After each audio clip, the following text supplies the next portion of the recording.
আজকের ডিজিটাল যুগে অনলাইনে নিজের একটা ওয়েবসাইট বা ব্যবসাকে শুধু রাখলেই তো চলে না, তাই না? সবার সামনে তুলে ধরাটাও তো জরুরি। ঠিক, কিন্তু সমস্যাটা হলো লক্ষ লক্ষ ওয়েবসাইট তো এই ভিড়ের মধ্যে গুগলের প্রথম পাতায় আসাটা এটা আসলেই একটা বিরাট চ্যালেঞ্জ। একদম। আর এখানেই তো আসে সার্চ ইঞ্জিন অপটিমাইজেশন, এসইওর ব্যাপারটা। ঠিক বলেছেন। এসইও কিন্তু শুধু কয়েকটা টেকনিক নয়, আসলে এটা একটা বলতে পারেন লম্বা সময়ের প্ল্যান। সার্চ ইঞ্জিন আর যারা সার্চ করছে ব্যবহারকারী দুজনকেই ঠিকঠাক বুঝতে হয়। হ্যাঁ, তো আজকে আমরা এই এসইও নিয়েই একটু গভীরভাবে আলোচনা করব ভাবছি। এটা শুধু কি বা কেন দরকারি সেটুকুই না, আচ্ছা, বরং এর বিভিন্ন যে কৌশল আছে, সার্চ ইঞ্জিনগুলো আসলে কিভাবে কাজ করে, আর সত্যি বলতে এই স্কিলটা শেখা এখনকার ডিজিটাল সময়ে কতটা দরকারি, এই সবকিছু একটু খোলাসা করার চেষ্টা করব। কারণ দিনের শেষে ভালো এসইও তো শুধু র্যাঙ্কিংয়ে ওপরে থাকা নয়, তাই না? এটা তো ব্যবসার গ্রোথ, ব্র্যান্ডের একটা বিশ্বাস তৈরি করা, এগুলোরও একটা বড় অংশ। অবশ্যই অবশ্যই। আচ্ছা, আমরা যদি শুরুতে একটু দেখি যে এই সার্চ ইঞ্জিনগুলো যেমন ধরুন গুগল বা বিং, ওরা ঠিক কিভাবে কাজ করে, তাহলে কিন্তু এসইওর কৌশলগুলো বুঝতে খুব সুবিধে হবে। হ্যাঁ, সেটা ভালো হয়। ওরা কি বিশাল একটা অনলাইন লাইব্রেরির মতো? কিন্তু এত ওয়েবসাইট থেকে ঠিক কোনটা সেরা উত্তর, র্যাঙ্কিংটা করে কিসের ভিত্তিতে? ভালো প্রশ্ন। ওদের আসলে কিছু স্পেশাল সফটওয়্যার আছে যেগুলোকে বলে ক্রলার বা বট। ওরা সারাক্ষণ ইন্টারনেটে ঘুরে বেড়ায়, নতুন কন্টেন্ট বা আপডেট হওয়া কন্টেন্ট খুঁজে বের করে। ও আচ্ছা। তারপর সেগুলোকে নিজেদের একটা বিশাল ডেটাবেস, যেটাকে ইন্ডেক্স বলে, সেখানে সাজিয়ে রাখে। তো যখন কেউ কিছু সার্চ করে, ওরা ওই ইন্ডেক্স থেকেই সবচেয়ে রেলেভেন্ট আর নির্ভরযোগ্য রেজাল্টগুলো খুঁজে এনে দেখায়। কিন্তু এই সেরা বা নির্ভরযোগ্য এটা ওরা বোঝে কিভাবে? এটার জন্য ওরা প্রায় 100-200 বা তারও বেশি সিগন্যাল বা ফ্যাক্টর দেখে। যেমন ধরুন, পেজের কন্টেন্টটা কতটা ভালো মানের, যে কিওয়ার্ড দিয়ে সার্চ করা হয়েছে তার সাথে কতটা মিলছে। আচ্ছা। পুরো ওয়েবসাইটের অথরিটি কেমন, কতটা বিশ্বাসযোগ্য, ইউজার এক্সপিরিয়েন্স কেমন, সাইটটা কি মোবাইলে সহজে দেখা যায়, লোড হতে কতক্ষণ লাগে, আবার অন্য ভালো ওয়েবসাইট থেকে লিঙ্ক পাচ্ছে কিনা, ব্যাকলিঙ্ক। এই সব কিছু মিলিয়েই কিন্তু একটা স্কোরিং হয়, আর সেই অনুযায়ী র্যাঙ্কিংটা হয়। তার ওদের আসল ফোকাসটা হলো ইউজারকে বা ব্যবহারকারীকে খুশি রাখা, যাতে তারা বারবার সার্চ ইঞ্জিনে ফিরে আসে। একদম তাই। কারণটা খুব সহজ। সার্চ ইঞ্জিনগুলোর আয়ের মূল রাস্তা তো বিজ্ঞাপন, তাই না? হ্যাঁ, তা তো বটেই। তো ব্যবহারকারীরা যদি রেজাল্টে খুশি না হয়, তাহলে তো অন্য কোথাও চলে যাবে। এজন্যই দেখবেন এখন ইউজার এক্সপিরিয়েন্স বা ব্যবহারকারীর অভিজ্ঞতা কিন্তু এসইওর একটা বিশাল বড় অংশ হয়ে দাঁড়িয়েছে।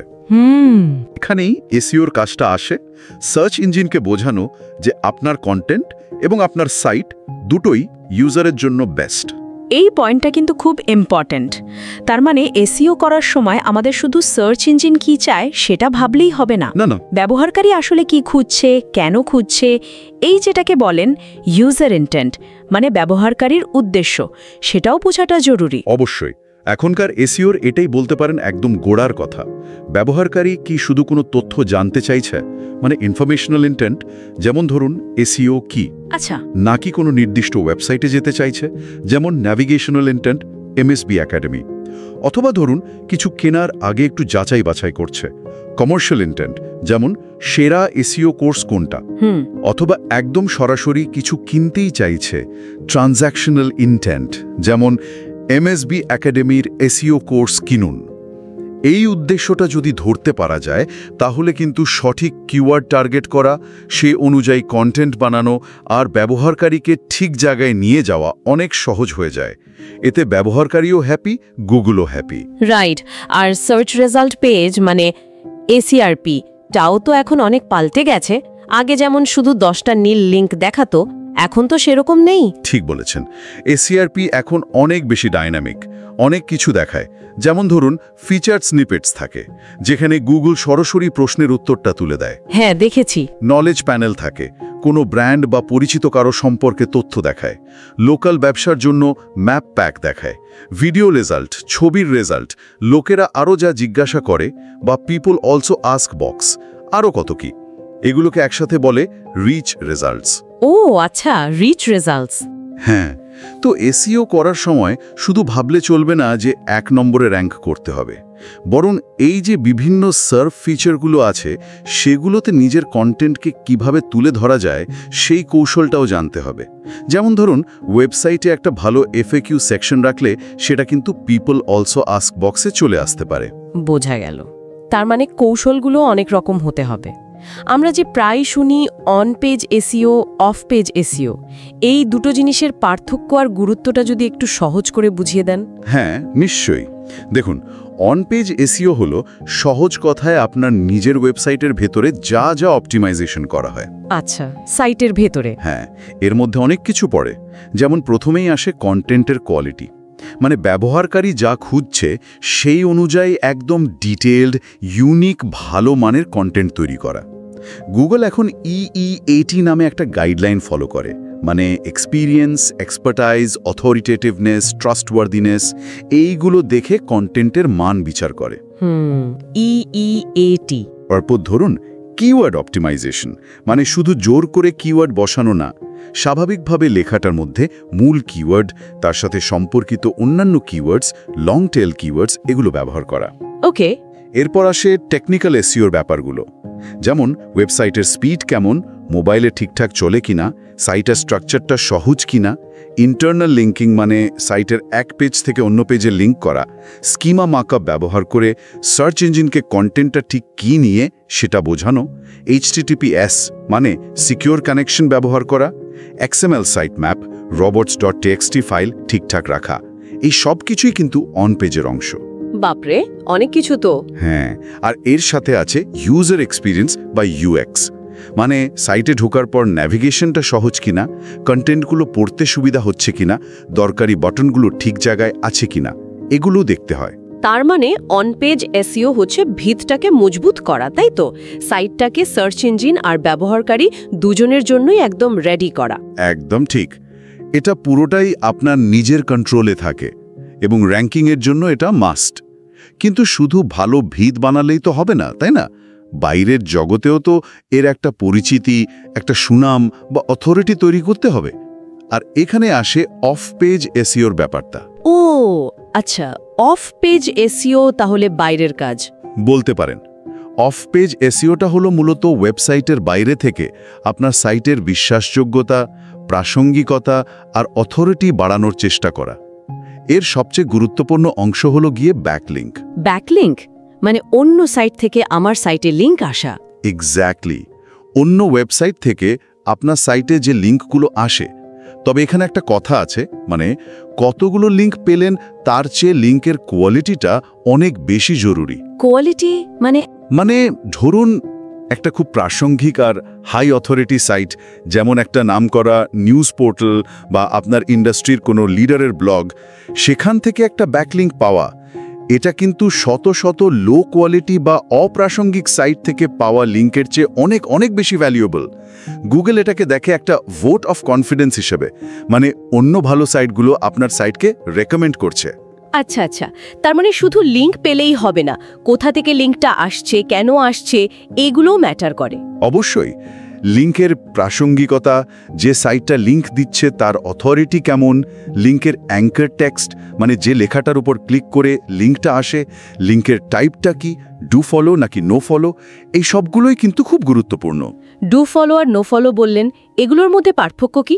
আচ্ছা, ডু ফলো লিঙ্কগুলো সার্চ ইঞ্জিনকে একরকম পাওয়ার বা লিঙ্ক জুস পাস করতে সাহায্য করে, যেটা র্যাঙ্কিংয়ের জন্য বেশি কাজের। আর নো ফলো লিঙ্কগুলো সরাসরি র্যাঙ্কিং পাওয়ার পাস করে না, কিন্তু ওগুলো থেকেও ট্রাফিক আসতে পারে, ব্র্যান্ডের নাম ছড়াতে পারে, তো সেদিক থেকেও ভ্যালিউ আছে। ব্যাকলিঙ্ক তো হলো মেইন জিনিস, তবে এর বাইরেও অফ পেজ কৌশলের মধ্যে পড়ে। যেমন ধরুন, সোশ্যাল মিডিয়াতে আপনার ব্র্যান্ড নিয়ে আলোচনা, গেস্ট ব্লগিং অবশ্যই সঠিক উপায়, বিভিন্ন ফোরামে অ্যাক্টিভ থাকা, অনলাইন রিভিউ ম্যানেজ করা, এই সব কিছুই কিন্তু পরোক্ষভাবে আপনার সাইটের অথরিটি বাড়াতে হেল্প করে। এই যে লিঙ্কের কথা বললেন, ভালো লিঙ্ক, খারাপ লিঙ্ক, এখানে কি ওই হোয়াইট হ্যাট আর ব্ল্যাক হ্যাট এসইওর পার্থক্যটা চলে আসে? শুনেছি ব্ল্যাক হ্যাট মানে নাকি একটু অন্যরকম উপায়ে লিঙ্ক তৈরি করা। ঠিক ধরেছেন, নৈতিকতার দিক দিয়ে দেখলে এসইওকে মেইনলি এই দুটো ভাগেই ভাগ করা যায়। হোয়াইট হ্যাট এসইও হলো সহজ কথায় গুগলের যে নিয়মকানুন বা গাইডলাইন আছে সেগুলো অক্ষরে অক্ষরে মেনে চলা, ব্যবহারকারীকে সবচেয়ে বেশি গুরুত্ব দেওয়া, ভালো কন্টেন্ট বানানো, স্বাভাবিক উপায়ে ভালো কোয়ালিটির ব্যাকলিঙ্ক পাওয়ার চেষ্টা করা, টেকনিক্যাল দিকগুলো সব ঠিকঠাক রাখা, এই সবই হলো হোয়াইট হ্যাট। এটাতে একটু সময় লাগে, ধৈর্য ধরতে হয়, কিন্তু এর ফলটা হয় লম্বা সময়ের জন্য এবং নিরাপদ। এটাকে বলতে পারেন একটা সাস্টেনেবল বিজনেস স্ট্র্যাটেজি। আর black hat? Black hat SEO হলো ঠিক এর উল্টোটা। মানে সার্চ ইঞ্জিনের অ্যালগরিদমকে ফাঁকি দেওয়ার চেষ্টা করা বা কোনো অসৎ উপায়ে ম্যানিপুলেট করে তাড়াতাড়ি র্যাঙ্কিং পাওয়ার চেষ্টা করা। যেমন ধরুন, পয়সা দিয়ে অনেক লিঙ্ক কিনে নেওয়া, কিওয়ার্ড স্টাফিং, মানে একটা পেজে অস্বাভাবিকভাবে অনেক বেশি কিওয়ার্ড ব্যবহার করা, ক্লোকিং, মানে ইউজারকে এক জিনিস দেখানো আর সার্চ ইঞ্জিনকে অন্য জিনিস দেখানো, বা ধরুন পেজের ট্যাক্স লুকিয়ে রাখা, এই টাইপের কাজ। কিন্তু এই ব্ল্যাক হ্যাট কি আসলেই কাজ করে, বা এর ঝুঁকিটা ঠিক কোথায়? দেখুন, হয়তো খুব অল্প সময়ের জন্য র্যাঙ্কিংয়ে একটা লাভ দেখা যেতে পারে, কিন্তু এটা সাংঘাতিক ঝুঁকিপূর্ণ। গুগল তো বসে নেই, ওরা সুরক্ষা ওদের অ্যালগরিদম আপডেট করছে। যেমন পেঙ্গুইন, পান্ডা, এই আপডেটগুলো কিন্তু এই ধরনের স্প্যামি টেকনিকগুলো ধরার জন্যই এসেছিল। ও আচ্ছা। তো ধরা পড়লে গুগল কিন্তু সাইটকে মারাত্মক পেনাল্টি দিতে পারে, মানে র্যাঙ্কিং একদম নামিয়ে দিতে পারে, এমনকি পুরো সাইটটাকে গুগল সার্চ রেজাল্ট থেকেই বাদ দিয়ে দিতে পারে, যেটাকে বলে ডি-ইন্ডেক্স করা। সর্বনাশ। হ্যাঁ, আর একবার পেনাল্টি খেলে সেটা থেকে রিকভার করাটা খুব কঠিন আর অনেক সময় লেগে যায়। তাই লং টার্মে ভালো কিছু করতে হলে ব্ল্যাক হ্যাট কৌশল সব সময় এড়িয়ে চলা উচিত। এটা অনেকটা বাড়ি বানানোর সময় খারাপ কোয়ালিটির মাল মশলা ব্যবহার করার মতো। শুরুতে হয়তো খরচ কমলো, কিন্তু পরে ধসে পড়ার রিস্কটা থেকেই যায়। তার মানে সৎ পথে আর ব্যবহারকারীর কথা ভেবে কাজ করাটাই আসল। আচ্ছা, এবার কিছু জরুরি টার্মস নিয়ে যদি আরেকটু ক্লিয়ার করেন, যারা হয়তো এসইও নিয়ে সবে কাজ শুরু করছেন বা শিখছেন, তাদের জন্য সুবিধা হবে। যেমন ওই যে ডোমেন অথরিটি ডিএ বা পেজ অথরিটি পিএ, এগুলো আসলে কতটা জরুরি? ভালো পয়েন্ট। এই ডিএ বা পিএ স্কোরগুলো কিন্তু গুগলের নিজস্ব কিছু না। এগুলো মজ নামে একটা কোম্পানি বানিয়েছে। ওরা মূলত একটা ওয়েবসাইটের ডিএ বা একটা নির্দিষ্ট পেজের পিএ ব্যাকলিঙ্ক প্রোফাইল কতটা শক্তিশালী সেটার উপর ভিত্তি করে একটা স্কোর দেয় 1 থেকে 100-র মধ্যে। আচ্ছা, এটা গুগলের না? না, গুগলের না। তবে হ্যাঁ, স্কোর যত বেশি, সার্চ ইঞ্জিনে র্যাঙ্ক করার সম্ভাবনা তত বেশি বলে ধরে নেওয়া হয়। এটা কম্পিটিটরদের সাথে নিজের অবস্থানটা বোঝার জন্য বা লিঙ্ক বিল্ডিংয়ের সুযোগ খোঁজার জন্য বেশ কাজের একটা মেট্রিক। কিন্তু একটা কথা মনে রাখতে হবে, গুগল কিন্তু র্যাঙ্কিংয়ের জন্য এর চেয়ে অনেক বেশি জটিল জিনিস দেখে, অনেক অনেক ফ্যাক্টর ব্যবহার করে।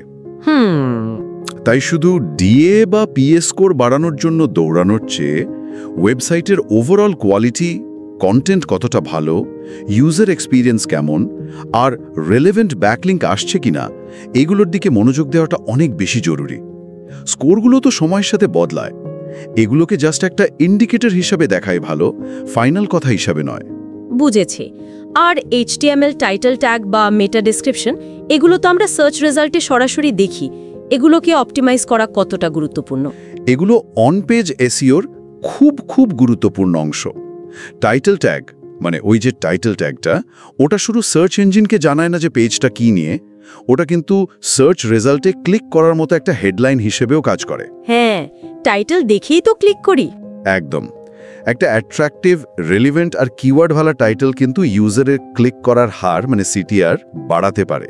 আর মেটা ডেসক্রিপশন, মানে meta name is equal to description ট্যাগটা, যদিও সরাসরি র্যাঙ্কিং ফ্যাক্টর না, কিন্তু ওটা সার্চ রেজাল্টে আপনার পেজের একটা ছোট্ট বিজ্ঞাপন বা সামারির মতো কাজ করে। একটা ভালো করে লেখা মেটা ডেসক্রিপশন ইউজারকে ক্লিক করতে আরও বেশি ইন্সপায়ার করতে পারে। তাই এই দুটো জিনিসকে খুব যত্ন নিয়ে লেখা উচিত, যাতে ওগুলো একই সাথে তথ্য দেয় আবার অ্যাট্রাকটিভও হয়। সবকিছু মিলিয়ে যা বুঝলাম, এসইও কিন্তু বেশ একটা সময় সাপেক্ষ আর কৌশল খাটানোর ব্যাপার। এত কিছু করার পর আসল বেনিফিটগুলো কি কি? কেন একটা ব্যবসা বা একটা অনলাইন প্রজেক্টের এর পেছনে এতটা সময় আর রিসোর্স দেওয়াটা যুক্তিযুক্ত? এর সুবিধাগুলো কিন্তু অনেক এবং সরাসরি বিজনেসের গ্রোথের সাথে যুক্ত। যদি কয়েকটা মেইন সুবিধার কথা বলি, প্রথমত টেকসই আর সাশ্রয়ী ট্রাফিক। পেড অ্যাডের মতো না যে টাকা দেওয়া বন্ধ করলে ট্রাফিকও বন্ধ। এসইও দিয়ে যে র্যাঙ্কিংটা পাওয়া যায় সেটা ধরে রাখতে পারলে লম্বা সময় ধরে প্রায় ফ্রিতেই টার্গেটেড ভিজিটর পাওয়া যায়, আর এর ROI মানে খরচের তুলনায় লাভ বেশিরভাগ সময় পেইড অ্যাডের চেয়ে অনেক বেশি হয়। এটা একটা বড় পয়েন্ট। দ্বিতীয়ত, ব্র্যান্ডের বিশ্বাসযোগ্যতা বাড়ে। মানুষ কিন্তু স্বভাবতই গুগলের প্রথম দিকে থাকা রেজাল্টগুলোকে বেশি বিশ্বাস করে। তো সেখানে যখন আপনার সাইটটা দেখে তখন তারা আপনার ব্র্যান্ডটাকে নির্ভরযোগ্য, ইন্ডাস্ট্রি লিডার ভাবতে শুরু করে। ঠিক। তৃতীয়ত, ইউজার এক্সপিরিয়েন্স ভালো হয়। ভালো এসইও করতে গেলে এমনিতেই সাইটের স্পিড, মোবাইলে ব্যবহার করার সুবিধা, ন্যাভিগেশন সহজ করা, এই সব দিকে নজর দিতে হয়। এর ফলে যারা সাইটে আসে তাদের অভিজ্ঞতা ভালো হয়, যা পরে সেলস বা কনভার্সন বাড়াতেও হেল্প করে। রাইট। চতুর্থত, প্রতিযোগিতায় এগিয়ে থাকা। আপনার কম্পিটিটররা যদি এসইও করে এগিয়ে যায়, আপনি তো পিছিয়ে পড়বেন। তাই মার্কেটে টিকে থাকতে আর কম্পিটিটরদের চেয়ে ভালো করতে হলে একটা ভালো এসইও স্ট্র্যাটেজি থাকাটা এখন মাস্ট। আর পঞ্চমত, বাজার আর কাস্টমারদের বোঝা। কিওয়ার্ড রিসার্চ করা, মানুষ কি লিখে সার্চ করছে সেই ট্রেন্ডগুলো দেখা, সাইটে এসে ইউজাররা কি করছে সেটা অ্যানালাইজ করা, এগুলো থেকে আপনি দারুণ সব ইনসাইট পাবেন। আপনার টার্গেট কাস্টমাররা আসলে কি চায়, তাদের সমস্যা কোথায়, তারা কোন ভাষায় কথা বলে, এই তথ্যগুলো কিন্তু আপনার মার্কেটিং স্ট্র্যাটেজি এমনকি প্রোডাক্ট ডেভেলপমেন্টেও কাজে লাগবে। শুনে তো মনে হচ্ছে এসইও জানাটা এখন আর শুধু যারা ডিজিটাল মার্কেটিং করে তাদের কাজ নয়, বরং যে কোনো অনলাইন উদ্যোগ বা নিজের ক্যারিয়ারের জন্যই এটা একটা মাস্ট হ্যাভ স্কিল হয়ে গেছে। এক্স্যাক্টলি, ঠিক পয়েন্টে এসছেন। এখন ভালো এসইও এক্সপার্টদের চাহিদা কিন্তু পুরো বিশ্ব জুড়েই অমচং মানায়। ফ্রিল্যান্সিং মার্কেটপ্লেসগুলো দেখুন, আপওয়ার্ক বা ফাইবার, সেখানে দক্ষ এসইও প্রফেশনালদের প্রচুর কাজ। তাই নাকি? হ্যাঁ, আবার কোম্পানিগুলো তাদের নিজেদের ডিজিটাল মার্কেটিং টিমের জন্য সবসময় ভালো এসইও জানার লোক খোঁজে। আর যদি নিজের ব্লগ বা ই-কমার্স সাইট থাকে তাহলে তো এসইও ছাড়া এগোনোই মুশকিল। এমনকি অনেকে তো নিজের এসইও এজেন্সি খুলে ক্লায়েন্টদের সার্ভিস দিচ্ছে। সত্যি কথা বলতে কি, অনলাইন দুনিয়ায় সফল হতে হলে এসইও স্কিল থাকাটা এখন একটা বিরাট অ্যাডভান্টেজ। তার মানে যারা এই স্কিলটা ভালোভাবে শিখতে পারবে তাদের জন্য সুযোগ কিন্তু অনেক। কিন্তু এসইও তো শুনেছি সবসময় বদলায়, অ্যালগোরিদম আপডেট হয়, নতুন নতুন কৌশল আসে, এর সাথে আপ টু ডেট থাকাটাও তো একটা চ্যালেঞ্জ। এখানেই কিন্তু ভালো মানের একটা প্রশিক্ষণের গুরুত্বটা চলে আসে। শুধু থিওরি জানলে তো হবে না, প্র্যাকটিক্যালি কাজটা করা, সবসময় আপ টু ডেট থাকা, কোন টুলসগুলো ব্যবহার করতে হবে সেগুলো জানা, এগুলো খুব জরুরি।